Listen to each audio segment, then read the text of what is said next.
Welcome to the Men of Character Conference with your host, Bill Macer. Today I have Alexander Cortes. Alexander's a writer and a personal trainer. He has what I believe is the best newsletter for men, probably on the internet. It's one that I constantly open and read to hear his thoughts on. He's also one of the most entertaining Twitter follows, so definitely check him out on his newsletter and his Twitter. So Alexander, your talk today is focused on unfucking yourself. I feel like is one of your themes. Yeah, I don't know, the catchphrase, so to speak. Yeah, so welcome. Thank you for being a part of the conference. Thanks for inviting me, Bill. I appreciate it. But for the men that maybe aren't as familiar with you, could you give them a little bit of background, who you are, what you do? Yeah, so a rundown. I've been a personal trainer for 9 years. I've been writing professionally since 2013. I've kind of a very mixed background. I think strikes most people as oxymoronic, doesn't quite go together, but I went to college to be a ballet dancer, got a degree in dance choreography, got injured, got into personal training, have been doing that ever since, but my background was in the performing arts, so I was not a student athlete growing up at all. I was very much an introverted kind of guy. Dance and performance sort of brought me out of my shell. And then throughout my 20s, training people, like I said, started writing professionally. In between that, I got arrested and went to jail for 2 months when I was 18. So that was kind of my, 19 actually. That was kind of my turning point from childhood ending and adulthood beginning. And since then, so I've been a writer, 2016 to now, I've worked for myself, kind of run through the gauntlet of like internet phenomenons, been a prominent guy in the fitness industry, had fall from grace. I've been doxxed before doxing became sort of a big epidemic. And now I have my business through Twitter and through my email list. And I'm trying to sort of figure out, I guess, what it means to be sort of a solo entrepreneur in the 21st century, where you can have a brand of one and reach, obviously, an audience of people, and you've got the same tools at your disposal that everybody else does, that every other company does. It's a mass media company. So yeah, I guess I fit the influencer role by some definition, which I don't like to use that term, but you can apply it. Yeah. One thing I find interesting with you is similar to Ed Lattimore. There's this interesting dynamic, right? Like Ed is a boxer and a physics grad, and then someone like you is, you ballet dancer, personal trainer, writer. I feel like one of the reasons I was interested in having you speak is, the fact that you do ballet, and that's like your passion, but no one could come to you, after observing you and following you, it's like no one could come to you and tell you that you're not masculine. Like you're comfortable in your own skin. Masculinity, it's never something I intended to talk about, honestly, as I got older. It wasn't like my plan 10 years ago. Like, I can't wait to be a writer, write about how to be a man. But my upbringing was not unconventional, but I always got along well with women. And then I was always attracted to dance and ballet, especially because it's beautiful and I wanted to inhabit that. And I never had any question or doubt or reticence as to whether that was masculine or not. And I wouldn't characterize ballet as being masculine. It's not to say that if ballet is what a real man does. That's not what a real man does. It's not a masculine activity. It is very feminine. So if you are going to be a man doing it and you want to make it masculine, you almost have to be, I'd say, like hyper masculine in exaggeration or in contrast to it. But seeing that experience of being around women and sort of growing up around women, so my coming of age, so to speak, like 16 to 22, 21 roughly, I was around girls at that age. I was around tons of girls, around young ladies, and it gives you an insider perspective into how women think. And then throughout my 20s, I've had relationships and girlfriends, dated a lot. I never had the negative experiences that men had in regards to, I guess, the frustrations that most men typically have with women. And at the same time, seeing sort of the crisis of masculinity happen in the modern world, and always, myself being sort of a student of, I'd say, sort of history and social dynamics, and seing how it started so many decades ago and how it's manifested today, the average guy today has no sense of what it means to be a man unto himself. I've posed that question to men many times. What does it mean to be a man to you? And nobody wants to answer it. There's a reluctance to give a definition. And by my perceptions, it's very eternal. There's certain qualities that I call them sort of like biological inherency qualities. They don't change. Whether it's modern age, whether it was 10,000 years ago, if you're going to be a man, you have to be able to protect yourself. You have to. I think that goes without saying. I would think it's axiomatic. That requires strength. That's why strength is always a male virtue. That requires leadership of self. That's why leadership is always a male virtue. And then you have to be able to provide for yourself. Yeah, and being able to provide for yourself generally gives you some sense of ability to provide for others. And then you have the essence that is leadership. So if you go into archetypes with them, you sort of have like a king archetype. And I'm citing Jungian kind of philosophy here, but you have a king archetype, which is leadership. You have a warrior archetype, which is this pure physicality, being physically robust, healthy, resilient. You have what's called sort of a wizard archetype, which I think that is probably best defined as man's ability to be able to provide for himself in very creative ways. Men build, men reap, men sow, men harvest. And then the fourth one is, you can say, the archetype of, I don't want to say masculine empathy, but the archetype of, let's just say, compassion and being able to express love, which you could say is a lover. And if you have those four things, then you are well armed to handle yourself in the world at large. But the average guy I talk to today, he's stuck in what I call his guyhood. He's stuck in this state of guyhood where he is trying to move out of adolescence. He doesn't want to live up to the responsibilities of just simply being a functional adult. That's adulting is, that's a very common meme now, the struggles of adulting. And at the same time too, this goes back to the thing with women, when your own masculinity is undefined to yourself, when you can't define who you are as a man, women are always going to be frustrating to you. When you have a very defined character, as a human being, as a man, then women have a perception of you that they can draw some edges and boundaries to, and they can understand you better. They can. When you're a man where you really don't know what it means to be a man, and you don't know how to act, and you don't really even know how to feel, you have no mechanisms to express or handle or process your emotions, then women are always going to be frustrating, because women are by nature more emotional than men, for biological reasons. And that's where I think a lot of guys struggle with trying to define themselves in contrast to femininity. Ideally, these two things complement each other, and at its highest form, you don't have to think about it. You act as you are.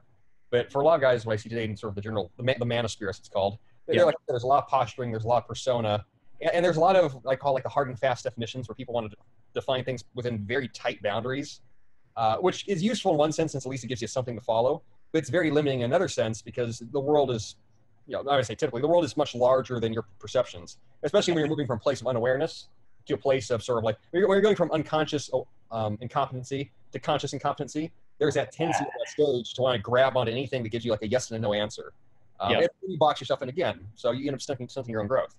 So is that guyhood that you refer to, is that the, is this the place where you, the type of man that you're hey, you need to unfuck yourself? Is that being stuck in that phase? Or maybe the better question is, how would you, how have people fucked themselves? Maybe is the better question. How have men fucked themselves? Well, there's a few levels to that. The unfucking yourself, I didn't expect that to become so mimetic, but what I found over the years, just plain simple speaking, is that I'll speak very generally, for almost all men, when they are stuck within a situation, especially for modern guys where they're stuck within their own head. So there's these epidemics of this, rattle them up, an analysis by paralysis is a very common one, or the obsession with wanting to. So there's analysis by paralysis, but there's also sort of the contrast where there's paralysis by analysis, where you're paralyzed, you don't know what to do. Or you can take it within the opposite, the same route, where you'd want to analyze everything to death, which also inhibits you from taking action. And then there's sort of this general lack of action, this general lack of momentum that I think characterizes most men today. So when I tell guys to unfuck themselves, oftentimes, I came up with that almost out of frustration, where you can tell me all your problems, you can try and nitpick the details of them, you can get lost within your own semantic spiral, but you still haven't done anything about them. And that kind of came from the fitness industry, just working with clients, where things are, sort of trainer inside jokes, where somebody will want to tell you, okay, let's say you're training your chest. So I'm C.S. Lewis, men today, they lack chest, they lack heart. So what are the best chest exercises? What are the best chest exercises? What do you think of, the barbell, the Smith machine, the dumbbells, the cable flies, to this routine, that routine? And then I can listen to someone ask me all these questions. I can ask them, can you do push-ups? Before anything else, can you actually do push-ups? Oh, no, I'm not good at push-ups. You need to unfuck yourself. You're caught within the paralysis by analysis, where you're researching everything to death, and nothing is happening. Same thing with women. I've had many guys message me how to talk to women, how to talk to girls, what resources. Yeah, there's things you can recommend, but I can ask you, when was the last time you actually just had a conversation? I can't remember. It's been a while. I'm okay, but maybe it's part of your issue. You're not actually initiating anything. So the unfucking yourself mimetic idea, it's simply a directive that you have to be taking action on something. That action will give you feedback to the truth, and it'll give you feedback to what you probably or most likely need to be doing. If you are stuck in the study stage, which is for a lot of people, and it's very easy to entertain yourself that way, within this world that we live in, because we have so many resources available to us, and we feel like we're doing something, but nothing is actually happening. And that could be external, where you're stuck studying, or that could be with your own head, where I think that's another thing for a lot of men, where they've been unfortunately conditioned sort of by the, I should say, sort of the social, new male feminist, and they're anxious, and how can I break out of this? And I'm what are you doing? What are you doing every day? Are you literally at home, sitting in bed, sitting on the couch, in a chair, just thinking thoughts? When was the last time you got outside? When was the last time you went for a walk? When was the last time you interacted with somebody? I recommend the gym often to guys, not just for the sake of vanity and physique, obviously, but the relationship you have with your physical body is the most direct relationship that you can have with anything. You can go train yourself, train your mind, physically exert yourself, be disciplined. You can practice that, and you can get results/feedback within days and weeks. And I don't know if there's anything else in the world that works that fast. Unbreaking mental patterns can take a while. Physical patterns, you can start something new within minutes. That's why it's so powerful, especially for men, because men I would consider to be the more physical creature of the two sexes. If you're not physically strong as a man, and I don't mean that you have to be Superman, but if you have no physical vitality, the world is just going to rip you apart. Whether that's by a lack of respect, whether that's by people thinking you're weak, whether that's by aging, it will happen. Yeah. Well, one thing that I discussed with Daniel Kelly, we talked about, and I guess it's related to that Bonobos ad, right? That where you have a bunch of men like trying to define masculinity, and they're like, well, that old definition is dated. And I've been thinking about that a lot, because I would consider myself like a very, I guess, coming from that nice guy realm, like the last 4 years have been exactly what you described. I got more into my body, learned a little bit of self-discipline, and now I feel confident. I have more strength in myself. But I remember thinking back when I felt like more of a nice guy, I think a lot of those men want to rationalize like, oh, I'm still a man, but I don't feel those old views, like those old strength descriptions. But in order to make myself feel better, I'm going to say, well, that's outdated. Mm-hmm. Instead, I feel like they don't realize that, like, maybe you just have low testosterone. Like maybe that's one of the causes, or maybe you just haven't, like, you're fucked and you haven't done anything. There's an ego investment to it. I don't know if you interviewed Rollo Tomasi, but no. Yeah, so he's a guy that's working looking at some of the stuff, but I'm not going to get into like a sociology perspective here, but over the last 50, 60 years, you've had a big, well, I say 100 years, over the last 100 years, you've had a multitude of social shifts where you've had, you've had like sort of the equalization of the workforce, where you have women in the workplace. Now, we live in a society, whether someone likes it or not, where if you want to survive, you have to work. If you're a man, you have to work. If you're a woman, you have to work. So that, I don't want to say that role has been taken away from men, but now women are sort of on par with them that way. Then you also have the forces of, let's just say, sort of say feminism. And I mean, which has positive and negative aspects to it. You have the negative aspects of feminism. You have the sexual revolution with obviously birth control. You have this decline in physical activity, with just people are physically unhealthy. You have the rise of social media. You have all these factors. It's created a masculine profile now in the modern world where you can be a guy and your weaknesses can be rationalized. And you can, and a lot of men have an ego investment. And I'll back this up to I'm blue in the face, but a lot of men have an ego investment that their view of what makes a good man is whether they are approved of by a woman. So their conceptualization of masculinity is whether a girl or your mom or your wife says you're a good guy. And it's, Robert Bly calls it the sibling society, where it's sort of like it's a generation of children, childlike mentality, the boomer generation that have raised their kids to be more immature children. But with relatively speaking, specifically men, the situation I see with a lot of guys is that they've been brought up that way, and they basically are brought up to be subservient to their mother. Here's the thing about this. This is an internalized dynamic. It's not something that you're fully aware of. But what happens is guys who go through life this way, and they are sort of subservient to female energy, and that is the framework for all their relationships with women. And they're the guys that usually are sexually frustrated. Women don't respect them, and they'll look at other men who, let's say, are stereotypical assholes, or they'll look at guys who are jerks, or look at guys who enjoy relationships with women that they wish they had, and they're frustrated about it. And rather than, let's just say, have some sense of critical reflection, where they can look in the mirror and say, maybe what I think of how you're supposed to get along with women is inaccurate. They can rationalize those guys away as being they're full of shit, or they're dicks, or women are only attracted to them for their money or their looks. And one of the characteristics of an immature male ego is that if you're a man where you cannot handle your weaknesses, you will hate what you are not. So if you're a guy and you've never been, it's an easy example. If you're a geek and you've never been the buff, tough, good-looking guy, you'll hate jocks, and you'll think they're full of shit and they're shallow and narcissistic, and girls only go for that because they're good-looking, and a real woman would be attracted to me because I'm an intellectual.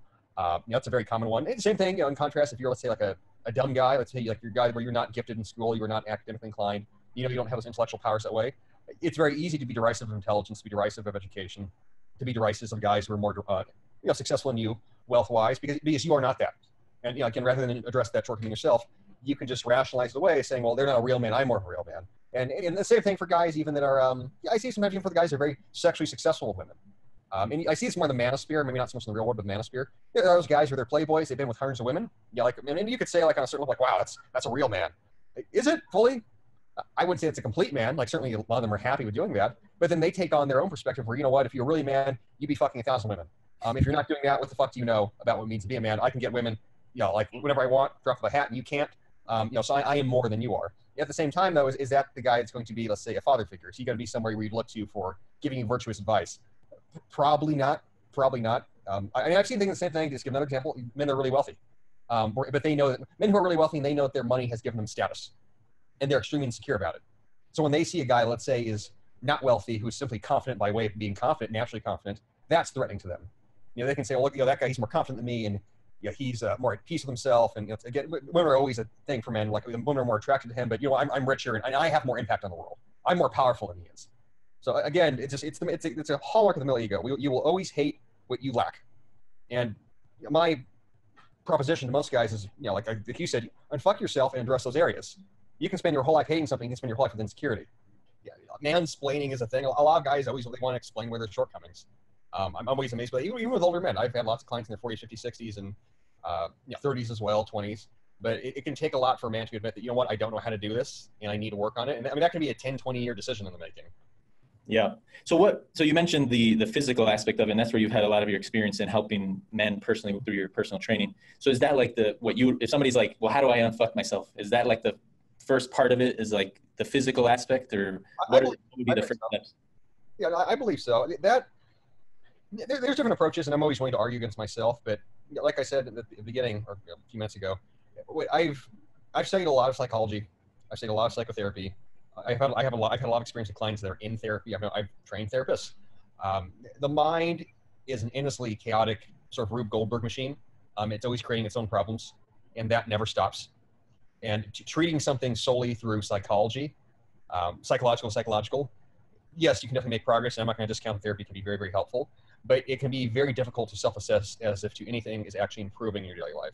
It can give the illusion of progress. And it's easy to say, well, my mindset has changed. I think differently about things now, but you can still be in the same place externally. And that in my mind, it creates a gap. Yeah, I've had family members, I've had friends, they've been in therapy for many years. They haven't really moved forward in life. They haven't moved backwards, they haven't moved forward. But you're kind of in a Red Queen scenario where they're essentially just running as fast as they can to stay in the same place. Does that get at your, like the other thing that I've seen you say, which is and I think you have it on your profile page, the physicality is equal to the mentality, that mind-body connection? Yes, yeah. The reason I say that is the mind-body are the same thing, that your mind is essentially a patronized construct of your physical stimuluses that you get throughout your whole life. And even prior to that when you're developing the womb. So the idea of mind-body separation is useful as a model initially. But if you actually get to like the hard science of it, there really is no separation. You can't separate the phenomena of consciousness from physical form. There's no way to take them apart. But relative like physical equals mentality, that's just my own bias as a personal trainer. I could say that I have an extrovert. I know my biases. I have an extrovert personality. Obviously, that's been my domain, training people. But the reason why I favor that as a starting point for anyone's personal transformation is because it addresses everyone's mental issues. It addresses your obstacles. It addresses your excuses. It addresses whatever rationalizations you want to come up with as to why you can't do something. It runs full force into everything that you make up to stop yourself. And then at the same time, it does all that. And so it's a physical way to address your psychological malaise, psychological malaise. So it's physical that way, and it also gives you physical feedback to your own psychological change. If you go into the gym and you feel weak the first day, and especially if you get a trainer and you work with somebody, you will feel weak, you will feel shitty, you will feel incompetent. You'll realize, wow, like I am very lacking in this area. I'm deficient, but you get to build yourself up, and it doesn't take that long. And that's why I think it's so powerful to people. You can spend 3 months working out, let's just say consistently 3 or 4 days a week, and you can look dramatically different in 12 months, 3 months, 12 weeks. You can't really do that with anything else. You could say you're working on your mindset. You could say that you're reading these books. You could say that I'm doing all the work. Is your life different 3 months from now? Could you guarantee 90 days from now that your life will look different? Maybe, maybe not. I could guarantee you, though, that if you physically put in the effort, you will look different, you will feel different, and your outlook towards your life will have dramatically changed. That has, I think, pretty much like a 100% success rate. Now, I've never had anyone that trained consistently that didn't mentally transform. I've not seen that happen. It's kind of impossible to. You can't apply yourself to something that way and get that kind of progress and get those results, quote unquote, and not have it change you, internally who you are as being. You can, quote unquote, change yourself through therapy, through reading, through internal work, as people like to call it, inner game. But then you can have nothing in your life change. And then in which case I would say like your progress is farcical. It's an illusion to you. Yeah, and a lot of people get stuck at that stage. You think I'm doing better, I'm feeling different, thinking differently. Okay, like good. What is actually manifesting in your real life? Are you going to be in the same place a year from now, still telling me, well, I think differently now than I did then? You're still in the same place. So what does it matter? Here's your power of habit. I mean, that's on a very basic level, like physically taking care of yourself, training. It's the power of habit that you get to act out, and it gives you it's a very positive feedback loop. For people that ask me, like, how do I make a habit happen? I have different ways I've thought about this, but I don't know that if someone was to come in now and say, I have a bad habit I need to fix, I don't know I'd even try to fix that bad habit. I would tell them, just start a good habit like working out if you're not already doing that. And then the process of doing that gives you perspective on how to change your other patterns of behavior. And then, like I said, like you've experienced, it's that positive, it's that virtuous circle where it keeps making you feel better and better and more, and you want to do it more and more. And then at a certain point, you can't imagine your life without it. And then that carries over into all your other behaviors and all your other habits. And then you're able to actually change yourself from within. Well, I view it a little bit like in the modern world, you could sort of get by without having to really have had applied yourself. And I think previous times if you weren't applying yourself, you'd like starve or you'd be an outcast of society. And so then we're like, we're here, we have a great corporate job or whatever, and we're not feeling like we can apply ourselves, and we wonder like what's wrong. And it's like, well, the world actually is too easy on you, is really the reality of it. It's easy to get by doing the bare minimum. I mean, I can also say like life is hard, but there's a sickness that has, like, I think, invaded Western society, and maybe the world at large, where with the advent of like industrialization, modernization of the workforce, where everybody more or less works 9 to 5, like that's the model. And I'll say I've never worked a corporate job, so I'm not speaking from personal experience. But what it has seemed to me in interacting with my clients so many times is that we have many millions of people already alive today where they're doing work and they have no real connection to the work, in the sense that they really question whether it means anything or whether it really impacts anything or whether it does anything substantial. And that's a contrast where it's hard to compare to sort of like life before the 20th century. And maybe this is my romanticization, but I try to maintain this perspective that for pretty much all of human history, if you wanted to survive, you had to work, and it was very obvious to you whether your work produced or did not produce. Most human beings throughout human history were not wealthy. They were, they were farmers, they were artisans, maybe they were merchants of some kind. But what you were working with was physical products. It was physical products. It was physical creation. You're working with your hands. You're working with your body. Even for, let's just say capitalists of the 15th, 16th, 17th, even up to like the 19th century, you were working with literal gold. The currency was coins, or paper money could be traded for coins. So everything was very substantial that way. It was material that was very substantial. What you did, you knew it meant something, and you knew what it earned you. In the 20th century, especially with the rise of sort of like the computer age, you have the ability now where you can work your whole life on a computer. You can work in an office space. You can be one of 1,000 employees or more in that 10,000 into a building. And yeah, you're contributing to this massive machine, which is supposed to make you feel good. But on an individual level, there's a huge void there. And I mean, I've had that happen even in other industries where people that are lawyers, clients have had their doctors, where they feel like they're sort of this embattled against this very contrived, broken, bureaucratic layer cake system. And their work, even though maybe at one time they wanted to enjoy it or they had a passion for it, it completely loses all its substance to them. And they have this crisis of conscience where they're wondering, what the hell am I living for? What the hell am I working for?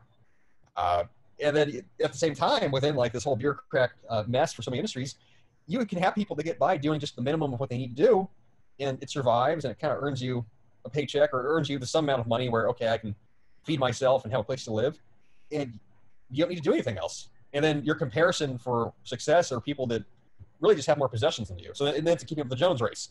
Okay, well, if I want to do better, I need to make more money. And then making more money means I need to own more things. I need to rent a more expensive apartment. I need to drive a nicer car. And then maybe you do that. But then you hit the same crisis point at 40 or 50 where, does any of this mean anything at all? I have a massive house. I own vehicles. I have a 401k. I still can't answer the question of whether what I do has any fucking effect on the world. Well, I think you've tweeted that, but I feel like you've tweeted that before, where you've mentioned like you could have somebody who's a corporate executive, but still actually is not a free person, right? Like they can't really control their own time.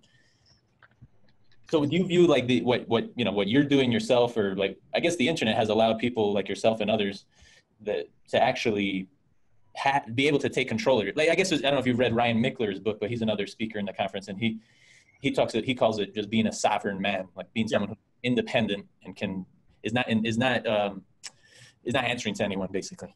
You know, it's funny. I had an email series I wrote back in May, and I think it came out like 18 parts. It's about sort of the principles I had lived out. And one of what I call one like the sovereign principle. I had this idea of like sort of putting them into like sort of a short book called sort of the sovereign individual. And then somebody sent me a link to his stuff. They're like, "Did you get from Ryan Mishler?" I'm like, I never heard of him to that point. And they sent me like his Twitter page, and it said like sovereign man. I was like, all right. Like I actually made the idea. I was like, trash that. I'm not gonna inadvertently rip someone off without knowing I ripped somebody off. But yeah, I mean, after that, I familiarized myself with this work. But yeah, very similar to that. Where I mean, the recommendation that I have to people is not that we should all work independently and work for ourselves, and there should be no such thing as cooperation. Companies exist for a reason. Human beings cooperating together can accomplish amazing things. But you do need a sense of sovereignty and the sensibility that you want to have freedom where whether you are working for yourself or working for somebody else, was that your choice? Was that truly your choice? And are you doing meaningful work? If the answer to that is no and no, then you're going to feel very, very lost. Relative to myself, like I'm very much a soloist. I don't work well with others. I'll readily admit that. I like this being sort of an industry of one or a company of one. I have other people I have partnerships with, but you get the overall thrust of it. So I work for myself. But that gives me full freedom and capacity to do exactly what I want. I know the work I do has meaning. And I have no question as to whether I'm making a positive impact on people. And relative to my happiness, I could say, or I would say my contentment with the work that I do, with the sort of the profession I carved out for myself, it has great meaning to me. And I've known many wealthy, successful people. I've had clients that are worth 9 figures, and even they lack that. So I'm not gonna say like, oh, I got something over them, but my 20s spent working with people that made way more money than me, to say it that way. It really gave me insight into the illusion that your income or your status or your power that way is going to give you a sense of fulfillment and a sense of purpose and sense of destiny. It doesn't. I've known men who they have all the money in the world and they have thousands of people that technically answer to them, and they're still discontent with themselves. Yeah. Discontent. And then they question too. Okay, what is the narrative, the script I followed that I told myself that needed to be my life? Was that really authentic, or did I get that from somebody else? Was that something that I thought I needed to follow to fulfill, these expectations that were they really my expectations? Was that truly what resonated with me? You get into all those existential questions. How do you avoid all that? That's a good question. I don't have a straight answer to, but I think maybe not to avoid it, but to get a sense of it, you have to be able to break yourself down to an individual level and get very granular. And then when you do that, and you can really pour over your life and see and try to have some sense of who you are again, like as a man, then your sense of destiny, sense of vision is going to be much more clear to you. If you're going back and realizing that you went to college because you were told to, and you pursue the corporate career because that's what you're supposed to do, and you want to be the scion of an industry because you thought that would give you the status and the prestige you never had as in high school, or maybe you were the really smart, really awesome, super capable guy, and everybody just expected you to do great things, so you felt obligated to fulfill that. But then at the same time, maybe you had other interests, maybe you had things that you wish you had done that you had pursued. We all get to the end of our life and we regret what we did not do, or we get to the middle of our life and we regret what we did do and regret that we didn't pursue those things that were more pursuant to our actual interests. Yeah, I all that out. Yeah, I tend to. So I want to say one thing. I think you should still write that ebook because I read Ryan's book in preparation for his interview, and it is really good. I would recommend everyone watch his talk, and the whole talk is about his book, but also read his book. It's very good, his whole story. But I'd love to hear your thought. I think this is a topic that should be spoken about more, being a sovereign individual. But the other thing I was going to say was you reminded me of a book, and I don't fully agree with this book, but I do think that there's some good lessons in it. So it's Ryan Holiday, The Ego is the Enemy. And one piece of it is he talks about that you should look at opportunities and from the perspective of, is this something that I want to do or be? And he feels like the decision should always be about doing and creating. So it's like, choose the role where you feel like there's going to be a connection between your action and something actually happening, instead of you choosing a role because you like the title or because you like the pay or because you think others are going to admire you for it or whatever. And I've taken that to heart in the last couple of moves I've made in my own career to just make sure, like, why am I making this decision? Is it, sometimes I think money is obviously a factor, but you want to make sure you're in a role where it's fulfilling and you can see the results of it. So yeah, I just wanted to sort of mention that. Yeah, I'm pretty familiar with Ryan. I like Holiday, but there's some things about his. I'm not going to speak ill of people, but there's things about this personality that I think predispose him to being captured by certain ideas. But I mean, the role of doing and being, I'll say this on a level of mastery. And speaking to mastery, if you are truly going to master something, you must become it. Not for the sake of becoming because you want the status of it, not for the sake of becoming because you want the title, but for the sake of to truly understand something and to express it, you have to embody it. So you have to be. And you can say, well, to be, then you must do. Yes, so those things have a symbiotic relationship. But that's a useful, I guess, division in the sense that relative to at the superficial level, are we raised to do things or are we raised to be things? Yeah, I would say we are raised to be things, but we are certainly not raised to master things. So, I mean, you have to really qualify what is meant by being in that sense, which, I mean, I would have that discussion with them. That'd be interesting. Yep. That's, I mean, something I guess to clarify. But I mean, it's a good book, especially for the modern man as well. Relative to the narrative. The common narrative gets talked about a lot. It's very easy to sort of do a pile on and critique. Going to college is stupid. You've all been lied to. We're all led into being slaves. And like, I don't know that human beings so much lead each other that way. Where someone, I think it was Black Label Logic on Twitter, he called it an emergent strategy. It can get very conspiratorial. The idea that we're all being brought up to, I guess, be consumers. Are we brought up to be consumers? Yeah, we are. Is that intentional? In the sense that 100 years ago people planned that out? No, human beings are always at the mercy of other human beings. And powerful people are the ones that make decisions because that's how that goes.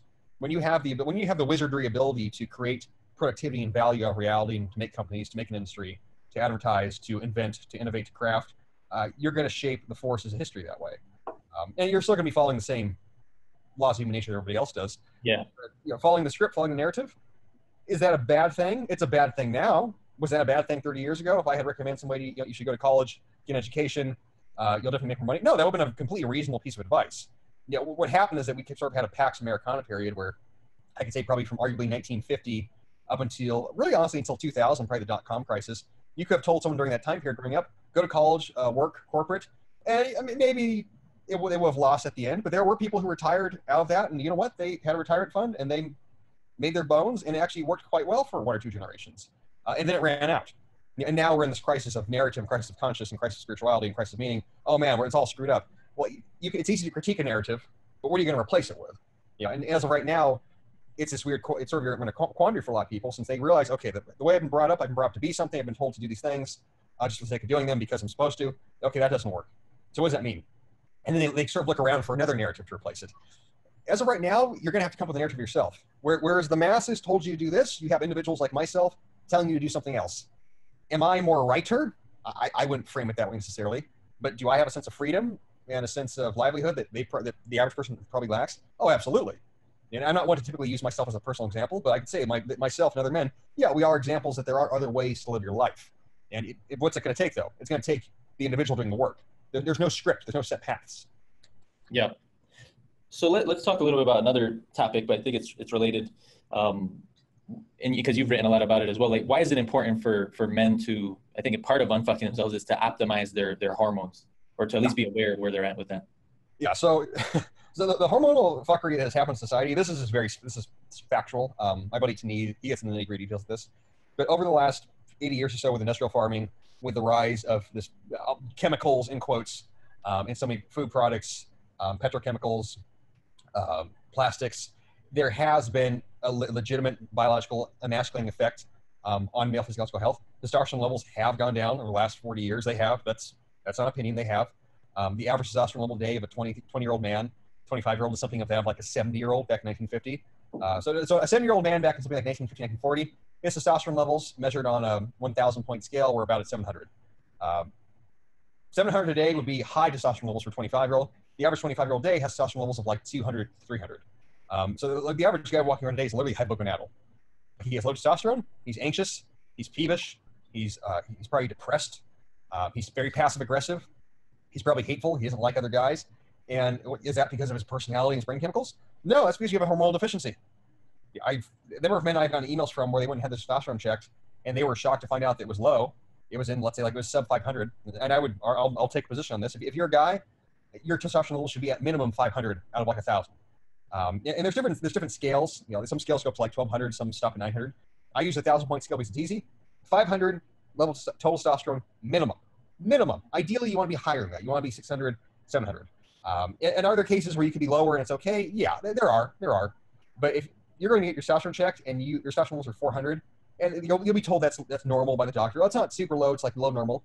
If you're feeling sluggish, you're feeling moody, you're feeling depressed, you're feeling anxious, that is not normal. It's not. Yeah. I've got emails on emails from guys where I told them this, don't take my word for it. Just go get tested. And if it comes back kind of lowish, do these things and bring it up. And if you feel better, then go get tested again and see what the difference is. 100% of the time, I've had maybe 3 cases where guys went and they got tested and, okay, it wasn't low. All right, then maybe you are actually depressed. And there's other things to look at. Yeah. It's low, and like I said, it's low almost 100% of the time. That's a critical issue to solve. And then, why is it low? Like I said, it's a lot of reasons. Environmental toxins, birth control in the water supply. Another factor that gets overlooked that I think will probably get proven out over the next 10, 20 years, the health of your mother and father when they conceive you makes a difference as to what your health will be over the course of your own development. Sure. So like the diet of the mom, the diet of your mom while she had you, that makes a big difference. And then testosterone, and the guy that came up with this, there's something called the testosterone hypothesis. His name is Rory Barzilai, he's a Roy researcher. Testosterone levels are very also driven by sunlight exposure. And a lot of guys today, they just don't go outside.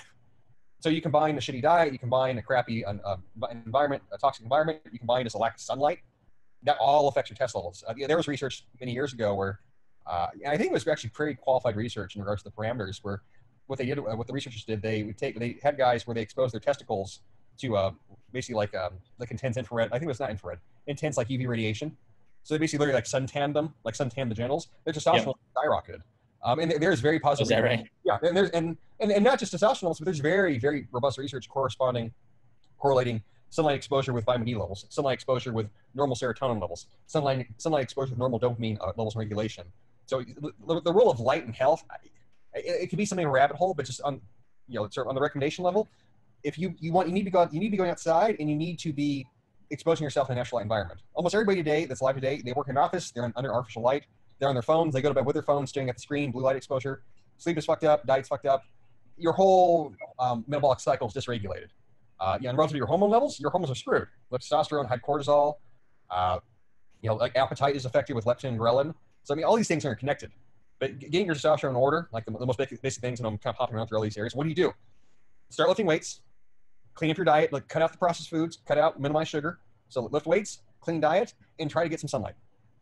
And I could add in, cardio and drink water, of course. I think those kind of go together. You do those 4 things, you're going to immensely improve your health, immensely improve your hormonal health. And if you truly are hypogonadal, where your testosterone levels are not coming up, then that's a case where you can examine, possibly testosterone replacement therapy, or go sort of like the more therapeutic route of supplementation. Yeah, I think one of the, it's been a constant topic in probably 4 or 5 of the talks of the conference, this low testosterone issue. But I feel like it's, in my mind, one of the most important messages, because I think if you just look at the way that these men are being treated now by the medical industry, let's say, and this didn't happen to me, but from what the discussions I've had with a couple of people, it's like, well, you go to the doctor, you're not feeling well, you're anxious, you're depressed, and the doctor is prescribing you, an antidepressant or something. Yeah. And it seems to me like where they're missing the whole point, where it's like, well, what about the natural hormones of a man? Like, how's that first? Why isn't that the first default? So I think a lot of this conference, hopefully, can educate a lot of people that maybe aren't familiar with, like, hey, you need to get this checked. If you're feeling this way, this needs to be the first box that you check, not the others. Oh, definitely. But let's talk a little bit. I think you've talked about it a little bit, touched on the topic, but why is it that, and you've talked a lot about like sort of psychological issues, but why is it that people seem to like self-sabotage themselves? So self-sabotage, you have to take a framework of understanding that human beings, we are pattern-driven creatures. Your brain is a pattern recognition engine. Your cells are pattern enacting mechanisms. So we are always going to act out the same behavioral loops over and over and over again. And our behavioral loops we act out are reflective of our mental loops of how we think. And those things are feedback within themselves. If you act a certain way, you think a certain way. You think a certain way, you act a certain way. So the issue of self-sabotage, how do I prevent myself from self-sabotaging? You have to break a loop. You have to break a cycle. And you have to have the awareness to recognize your own behaviors when you are doing that. Yeah. And in some cases, people, they can find different ways to act out the same mistake. I've done that multiple times, where certain eternal mistakes men make, like hubris or arrogance or this impulsivity, where you can make an impulsive mistake in one arena, and then you can make an impulsive mistake in another arena, and you might not connect them for 5-10 years, but then you have to, on a day-to-day level, on an actionable level, if you're going to break a pattern that way, you quite literally just have to act differently. And that can manifest itself different ways. That could be very much more behavioral, psychological. Some people have a very poor understanding of why they act how they do. But once you have that understanding, though, then it gets down to the nitty-gritty of, okay, what actions are you taking or not taking? That usually resolves itself out to just either abstaining from certain actions or sticking with positive actions that you know are going to have a positive effect. And some things you just need to cut out of your life. It's almost similar, like, let's say, self-sabotage can make a comparison like to drinking or addiction. If you're trying to, if you have an alcoholism problem, you don't taper yourself down off alcohol. You can try, but typically you're going to need to essentially at one point just quit. You have to stop doing what ruins you. Same thing with drug addiction. You don't wean yourself off heroin. You could, but fundamentally you're just going to have to stop doing it. And self-sabotage is the same way. If you're somebody where every time you start making money, you want to spend money, well, what can I do? Should I track my savings, spend maybe you just need to make a sabbatical where you just don't spend any money. If that's leading you into ruin over and over again, well, you can talk about change, you can talk about saying better habits, but at the end of the day, either you're in excess and you're draining yourself, or you're not. So cease doing that. The same way I say for some guys with women, if you're really insecure with women, you can keep trying to sort of have relationships and have bad relationships, or you could take a break from females for a year, build up your confidence as a man, and then later on you can approach that with an entirely different mindset. So I would say like the dramatic but probably best solution, best practice to solving self-sabotage is completely just quitting, cutting cold turkey, whatever it is that you're doing that's causing the issue. And that may be completely difficult. That may be very, very difficult. That can mean paying off friends. That can mean, having to apply some real mental discipline, willpower, and not doing a bad behavior. That can mean separating yourself from your current environment. That can mean quitting a job. That could mean, ending a marriage. It can mean a lot of things. But those dramatic changes are what it will typically take for someone to make those internal changes. Otherwise, you're just going to be battling with yourself, and it'll be a war of attrition, and that can go on forever, and you never really make progress. Yeah. So I wanted to talk about another topic that I think is the only place I've heard this discussed is really through like the community that we have on Twitter, which you sort of said it in the other day in a tweet where you mentioned some young man that you knew was talking about another young woman that he knew, and I think he was asking like, oh, what do you think of her? And you're like, yeah, go for it. And he's like, oh, she's not as hot as the girls on Instagram. And I think you said that you like railed into him. Yeah. And I think this is a big problem with young men today, where they go on Instagram and they see some image of how they think an attractive woman should be. Mm-hmm. Super unrealistic, just almost like a perverted version of what an attractive woman. But then the girl next door, who actually is probably the one you want to marry, you're questioning whether she's as hot as the girl on Instagram. So could you talk a little bit about that? Definitely. I mean, the issue that I've seen with young men is, like, aside from like, a lot of issues. Young guys, so they're subservient to women. They're not confident. They don't know how to be a man. There's certainly sort of high standards at times are placed upon them, which are unrealistic or just perverted standards. But then when it comes to getting along with women in terms of who they pursue romantically, sexually, the Instagram social media culture, it's created such, I don't want to call it a double standard. It's created a false goddess, so to speak, to follow. Since you have this ability now where you can pick up your phone and you can just scroll through thousands of bodies within minutes. You can look at women and I mean, this is the hypocrisy of women where, the desire or sort of the demand that don't sexualize me, don't treat me like an object, but then they very much present themselves as objects to be desired. I've told females that in the fitness industry, you complain all you want about, guys sending nasty messages or dick pics, or I can't believe I get this gross attention from men. But if I go through your photos and they're all bikini photos and they're all sexualized images of you, are you really surprised that it happens? You want to be viewed as a sexual goddess, but you don't want men to be sexual towards you. That's completely incoherent. Relative to young men, though, when young guys like my friend, where he's scrolling all these images, it creates this very perverted. It's a perverted model to lust after, because what you're looking at is not real. I know I said that in my Instagram story, or not Instagram, but the email I sent. It's the email I sent, that these women and even these men, it's not real. It's not a real image. It's not an authentic person. They are showing themselves at their most filtered, at their most angled, at their most done up.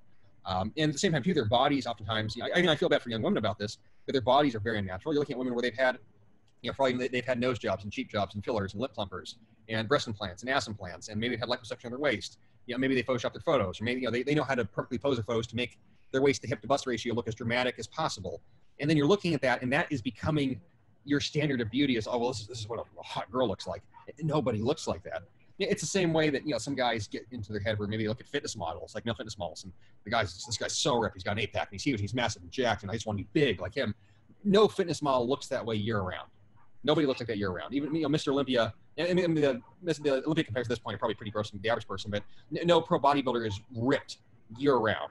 And even for those people that say are pretty physically impressive looking, is that really what you want to covet? Is that really what you want to make yourself inferior to? Are you really getting into your head that if you just looked like that person, that you would be what? You'd be happy? You get the attention that you wanted? Or if you had that person, if you could have that girl, that what? Yeah, like what's the expectation? That she blow your mind sexually? That she be, that you'd be in awe of her? You're putting false gods on a false pedestal, making yourself subservient to them, and then you're using that as your standards, I would say, for this meeting the opposite sex. You're going to be disappointed. You're going to be vastly disappointed. And then you're like, the guy, like the friend I was telling you about, the young guy, he's scrolling through these photos, look at this girl, look at that girl. I posted that today. A guy told me on Instagram today, he's looking at this girl, he's like, Larry, help the phone, like, dude, look how hot this girl is. Okay. And look at her photo. And she's attractive. I'm like, kind of looking at pictures, I'm like, bro, like this, she's got fake eyelashes, like makeup, this like full on makeup. Like she doesn't look like she's wearing time makeup, but it's like full on makeup, contouring, like lips are drawn on. She's got the twisty pose to make her, her waist look tiny. She's wearing a push-up bra. She's got like one hip jutted out to make her ass look amazing. I'm like, this isn't what she really looks like. If you saw this girl at the gym without makeup, hypothetically, you'd walk right past her. You could look over and say, oh, that girl's a nice body. You wouldn't be slavering over her, but you're looking at this image. You're looking at a false image or a false representation. I have no idea. I have no idea. What this is doing to young men and women, in regards to like the sexual marketplace and the market of dating, everybody's susceptible to disappoint with each other. Everybody is going to be disappointed. And at the same time, too, like when it goes back to your own masculinity, how are you assessing yourself against that? Or if you're a woman, I've talked to lots of young ladies, and like they have extreme confidence issues because that's their comparison for a beautiful girl. If I only looked like her, then I'd be happy. No, you wouldn't, because I guarantee you she's not happy with herself either. Nobody is at this stage of life. Yeah. Nobody is within society right now that way. I feel like you're hitting on another good point, which is I see the pressure as well for women, even like your average woman that feels like they need to look more like that, right? Like, well, maybe I should get the boob job or the surgery or this or the plumpers. And it's almost like we're all focusing, we're just focusing on the wrong thing, right? When that is just some made up photo to look a certain way and to get a number of likes. Yeah, well, it's glamour in its image. Like I would characterize it like women are always obsessed with glamour. Like women, yeah, even when they post oftentimes like natural photos, like this is my no makeup face. Like very rarely does anyone actually post like a real no makeup face. It's like the pretty five no makeup face. And some women are honest that way. Like some, it's a minority. Women are always obsessed with glamour. Like beauty is power. Beauty is incredibly powerful. It's incredibly persuasive. So women are always going to be enraptured with beauty. But we're creating a beauty standard where even if you were to see that in person, it doesn't look like what it looks like. So like I said, it's very false. And then, for men with image, image I almost think of it more sort of like this representation of status. When I have young guys and they look at other male bodies, where if I look like this guy, if I had this guy's possessions or his clothing or his wealth or his lifestyle, men want to project an image that makes an impression. Oftentimes the impression is more so for other men even than it is for women. That's always sort of like that's not to say that's a secret, but that's sort of like the unspoken truth. Women, it's paradoxical. Men obsess over impressing other men because that impresses women. Women obsess over competing with other women so they can outcompete women for men.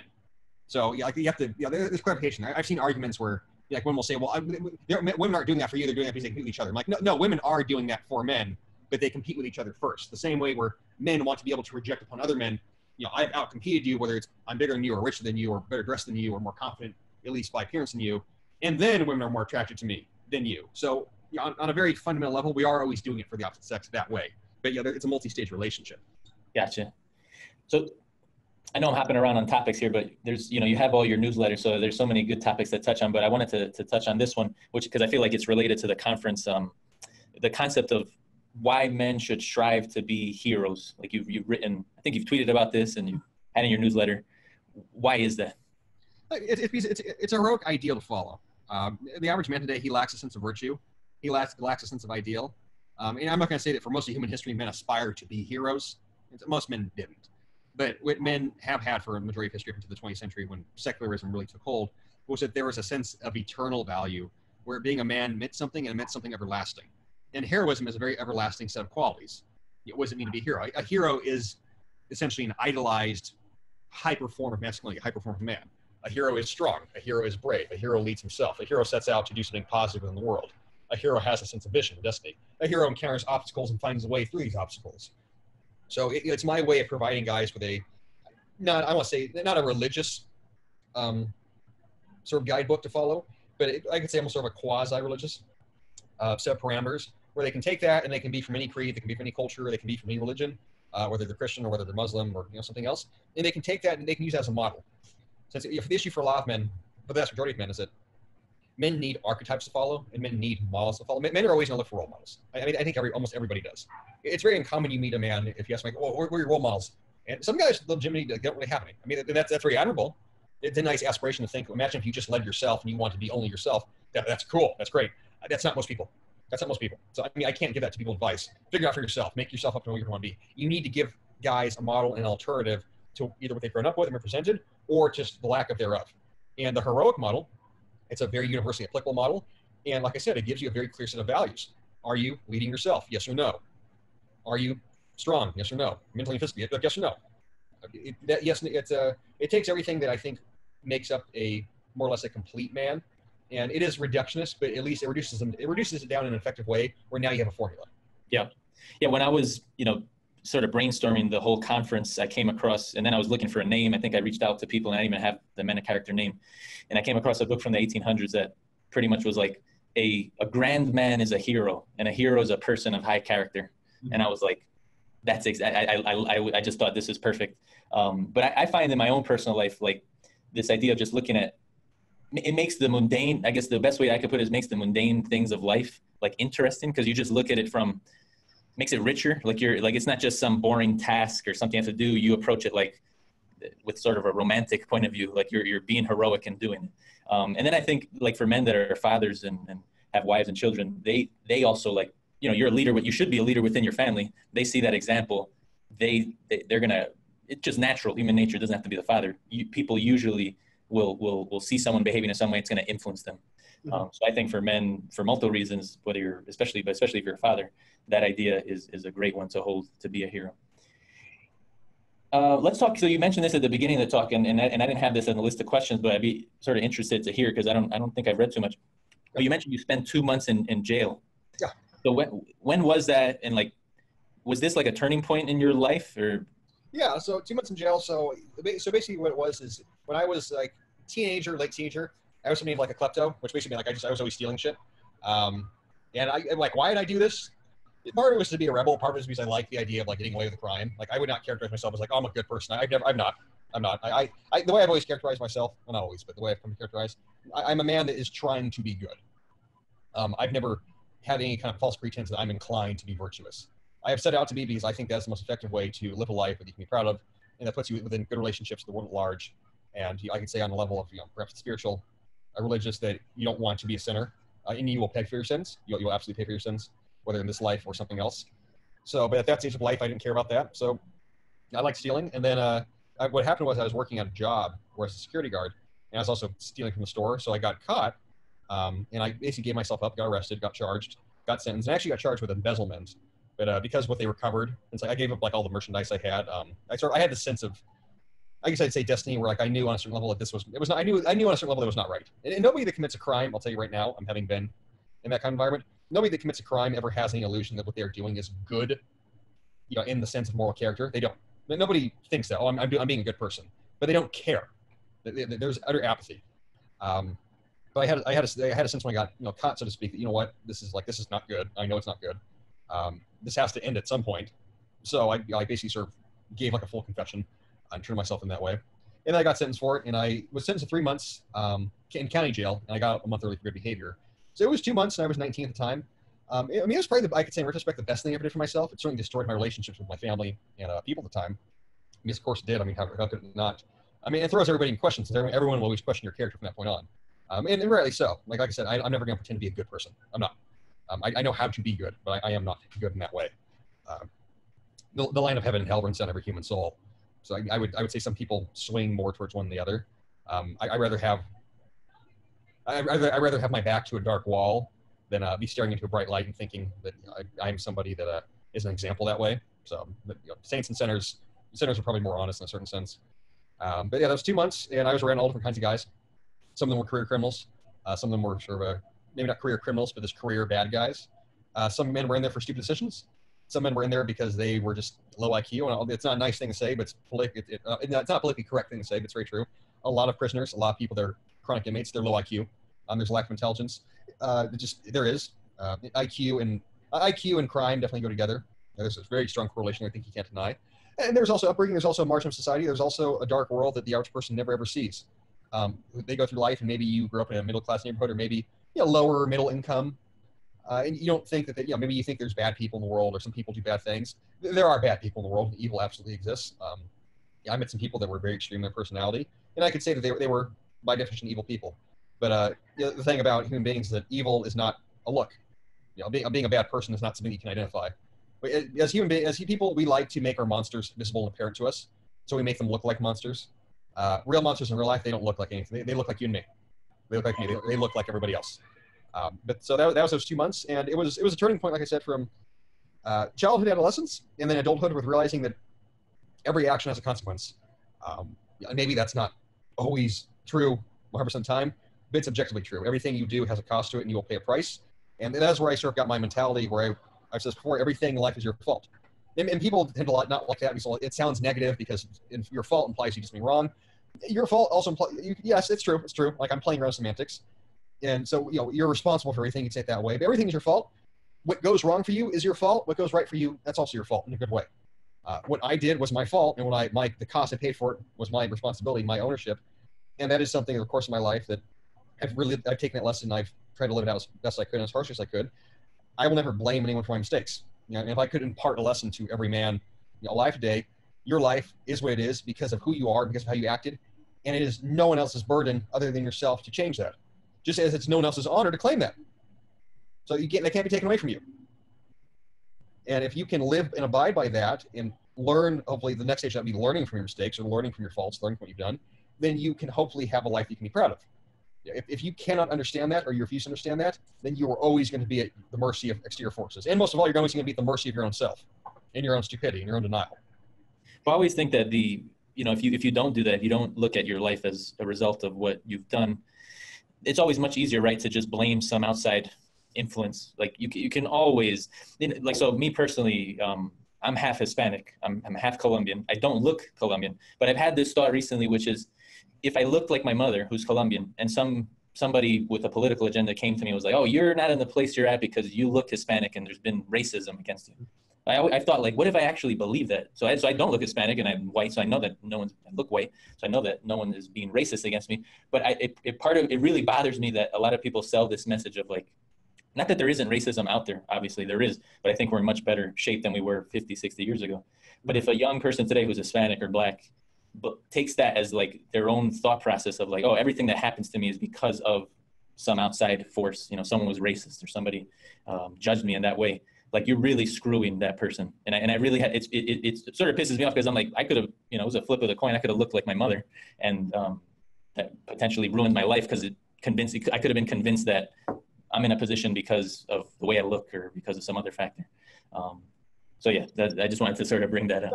I mean, I call it the oppression Olympics. A good friend of mine, Jesse Lee Peterson, he's a pastor, and I'm gonna throw out a controversial idea that I kind of agree with him on. I don't believe in racism in the way I think most people believe it. I don't believe in it.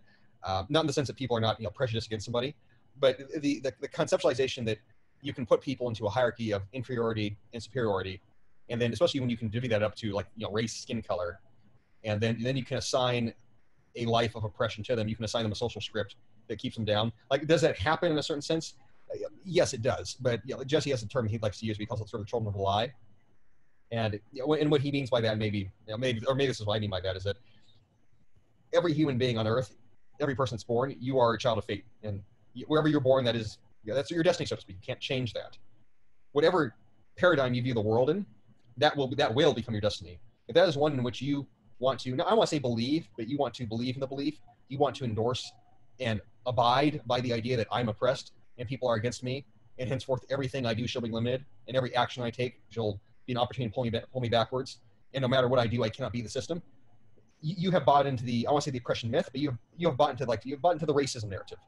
And like I said, and it's not to say, well, don't people actually sometimes hate people? Oh, absolutely, people hate people, but people will hate anybody that they think is above them, regardless of skin color, regardless of ethnicity, regardless of race.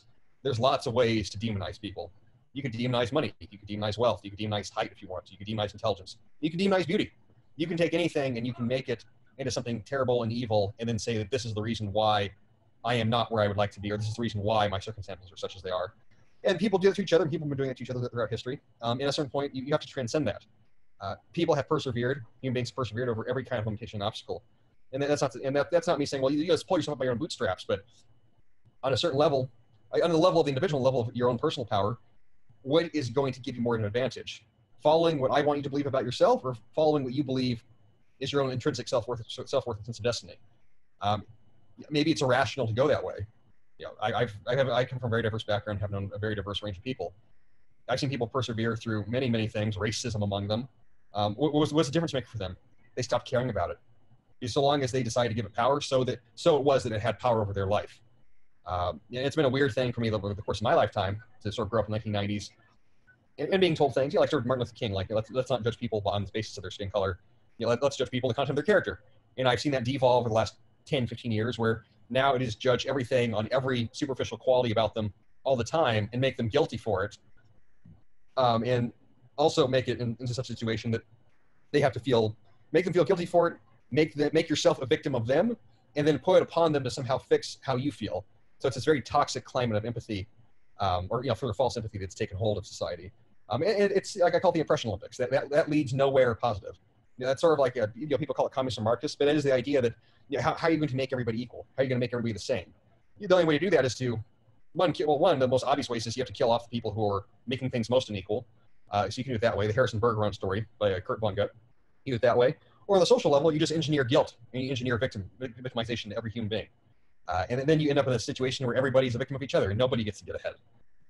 And for some people, that's the world they live in, and it's absolute hell. But then they in a way, they chose to be there. And then if nothing else, they certainly choose to stay there.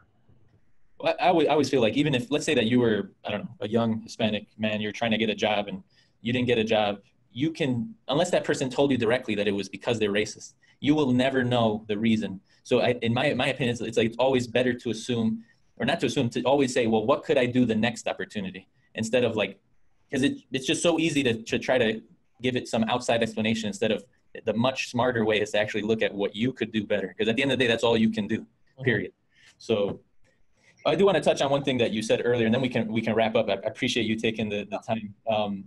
You mentioned that, like, this concept of evil. I think like Jordan Peterson has talked a lot about that. I think at least me personally, I think I was one of these men that was a little more on the naive side, right? And I've realized that this is true. And it's also made me feel like more of a responsibility as a man to take that protective role. Men are creatures of violence. You have to train yourself to be comfortable with violence. And I don't mean that sensibility that every guy, you need to go and you need to learn how to fight and you need to be prepared to go hurt somebody. It's not that. It's not something like that. There's depth of violence that is unexamined. I mean, and this would probably be maybe a good article. It's almost a podcast in itself, speaking to itself. But with the nature of violence, it's a very clear dynamic. You have harm. You have what is trying to be harmed. You have the person who's doing the harm. You have the person that is going to be hurt. You also have the person that is trying to hurt you. And then you have yourself, and maybe you're trying to hurt them. When you put yourself into a feigned life or death situation, or a pain or known pain situation, it gives you a clarity of thinking, and it gives you a robustness to your actions that you don't possess otherwise. Perhaps the greatest downfall of modern man today is that he is uncomfortable with violence. He's afraid of getting hurt. And if people are getting hurt, or if people are at risk, or if he is required to act quickly, he does not know what to do. He is paralyzed. If I take a man and I put him into a scenario where he has to, let's say Brazilian Jiu-Jitsu, where you have to extricate yourself from being choked or pinned down. You have to extricate yourself from being knocked out. You have to handle being hit. You have to handle being unable to breathe. You have to handle your lungs screaming out for air. You have to handle the fact that your body hurts, that you've been brought to heal. That gives you a clarity of thinking that you would never otherwise have, ever. And the ability to overcome that adrenaline rush, the ability to act on your feet, the ability to let go of your anger and not react in anger, the ability to act with clear-minded fury, the ability to endure pain, the sensibility to be able to see a situation and have your perception slow it down and have that sort of out-of-body, in-the-zone experience where you can see something unfolding in front of you and it doesn't frighten you and doesn't freeze you. It spurs you into action. You cannot have that unless you are comfortable with violence. There's no way to. There's no way to. That is something that I think is inherent to man. I'm going to say I think that is inherent to man. Men are violent creatures. We are evolved for that. We are bred for that. We are biologically on this planet to be able to hurt and harm and move things by physical force. And that is inherent to masculinity. In a primal situation 100,000 years ago, if someone showed up and they had bad intentions, you're either going to run away, and you better be quick to run, or you're going to have to fight. And those are your only two options. And you cannot prepare yourself for every single scenario. There are things that are going to happen to be bad, and you're not going to know quite what to do. This is the right thing to do. But it's better to attempt to do something than to do nothing. So for every guy listening to this, I mean, for myself, I'm not going to pretend like, does that mean, would you need to be a fighter? I'm not telling you to go out and be a fighter. I don't mean that you go out and I'm going to be an MMA guy. But if you don't know how to take a punch, and you don't know how to give a punch, and you don't know how to get knocked down and get backed up, you are thoroughly lacking something. As a man, as a human being, you are thoroughly lacking an aspect of character. And until you have that, yeah, I could say you're never going to know what it's like to be, quote unquote, a real man. Or you'll essentially, I will say you'll never be a fully formed man, because there will always be a part of you that is weak, and it will be obvious to people. Men that are comfortable with violence, we know it. I know it when I see a guy. And I also can see a guy where he has nervousness, where he's not going to be reliable in a bad situation. And even say, oh, well, God forbid, but we live in a modern age and we're safe, and that will never ever happen. That's been said lots of times. That was said in World War II. That was said in Vietnam. That was said in World War I. That's been said in every single war, in every single battle, in every single genocide. That can never happen here. Bad things can never happen to me. I would never be a victim of that kind of crime. And then it happens to you, and you realize that you're fucking useless. You're useless, and you're another body to pile up, or you're another guy that watches passively. And the guy that's heroic, the guy that acts, he's the one that ends up saving the day. He's the one that sacrifices his life. He's the one that protects people, so to speak. And he's the one that, nothing else, his life had a cause to it. And you're just an observer to that, because you were too scared. Yeah. So, man, you need violence. Every guy listening to this, you need violence in some form or fashion in your life. If you don't have some, get some. So anything that you want to mention that you're, I don't have any other questions, but I wanted to ask you if there's anything that you're working on that the audience should be aware of and be on the lookout for. All right. So I have a book I've been working on for like a year now. It is coming out this year, by God. It's on mindset fitness, sort of like an accumulation of like my overall philosophy. That will be coming out this year. Also, my website is in the process of finally being relaunched. That'll be happening, I think, at the end of this month. So like around like October. So be on the lookout for that. And then I'll say, for anyone that wants to meet in person, or sort of learn in person, I'm having a seminar November 10th in Tarrytown, New York, which I have to give the details the link to. And I've been tweeting it out. But it's with myself, Ed Lattimore, and Ralph Napolitano. It's old school lessons for New World Domination. And we're going to be talking, individually, each of us, about our respective journeys and the principles that we follow for taking sort of eternal life lessons, eternal ways of being a man, eternal ways of living, and then using them to make yourself successful within modern life and being in essence like a sovereign individual and what that takes. and the connection between the past and the present. Awesome. Anything else that you want to add before we sign off here? I just say for everybody that follows me or wants to follow me or keep up to date, or for everyone that hasn't heard about the email list. Obviously, I write a lot of emails every week. I'm pretty much almost every day, just about. And that's where I dive heavy into all the different topics I discuss. So get on the email list. You can also, that's the best place to ask me questions if you have questions that you want answered. So those are the first people I always look to answer the questions. But stay in touch that way. And I would say, my email list newsletter, it's free. I would like to think it's free and paralleled. I cover a broad range of topics, and I get very in depth into what I talk about. So if you are somebody where you are self-improvement minded, you want to take control of your own evolution, I think it would definitely be in your best interest to sign up for that. Yep. Yeah, I would agree with that. And I would also mention your training programs. I feel like we haven't mentioned that, but we talked about. If you're looking to get fit, muscular, get into shape, get your physicality in order. I have a variety of training programs I offer for gentlemen and for women actually. But they will deliver results guaranteed, provided you follow them. If you do, yeah, it works pretty 100%. All right. Well, thank you so much, Alexander. It's been a pleasure. I think a lot of men are going to gain some value here on some of the advice you gave today. So appreciate you, man. Likewise. Talk to you again. All right. Take care.